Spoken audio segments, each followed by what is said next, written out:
happy to do that. I want to make sure that there is a differentiation between what the conditions are in the conditional use permit and what the zoning code are, and then there are things such as parking in front of somebody's driveway.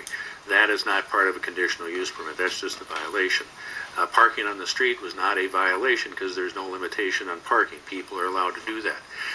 As the city attorney said, to the extent that they routinely push the parking and push it off-site, there was a proof of parking.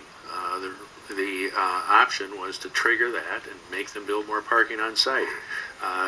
They may not like to have done that, but that was the trigger. But again, the neighborhood objected to that. They didn't want to see green space being lost. So the thing is that their violations of conditional use permit are one thing. Violations of zoning code that are separate from the conditional use permit may or may not trigger revocation of the permit, and then just straight out violations of other codes may or may not be violations. They were alleged to be violations, but they may or may not have been, and that did not necessarily trigger the conditional use permit. Well, but specifically, and I know Councilmember Busse wants to speak, but things like hours of operation. And I'd like a definition of occasional over parking.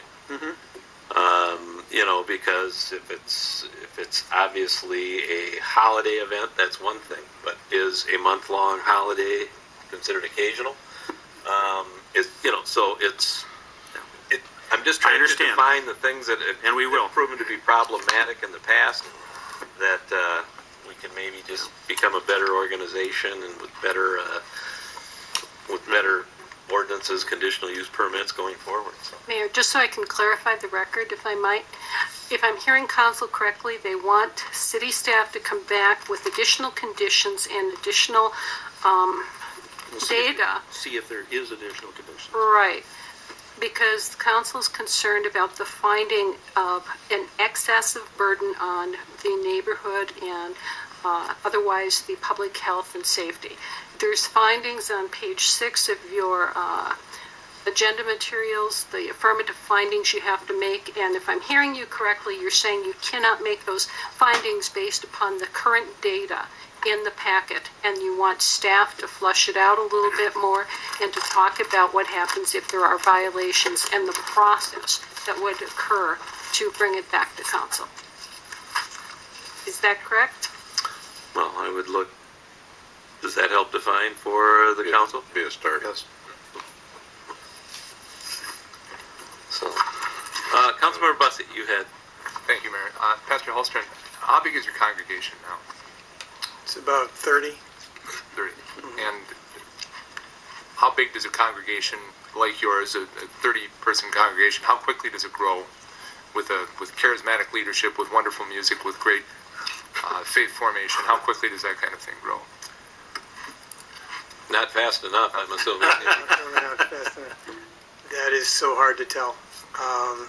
If you're with a new church start, it's considered to be very successful or very strong, whatever word you want to use, if it's at 200 by between a year and a half and 2 years. Okay. That's if it's going very well. Okay. So. And outside of the Sunday morning services, do you have other evening services during the week planned? No, just be Sunday morning. So it would be the Sunday morning that I think you notify are 8 to 12:30 or so. Right. At the hours of operation. Yeah. And have you reached out? I know you've been obviously working with the school district. Have you reached out at all with the neighbors in the area? Have you talked with them? Has there been any contact? No, we have not. Because I think a lot of what we're talking about here, there were issues with the conditional use permit, and I think the biggest issue we had over with Al Farouk was a complete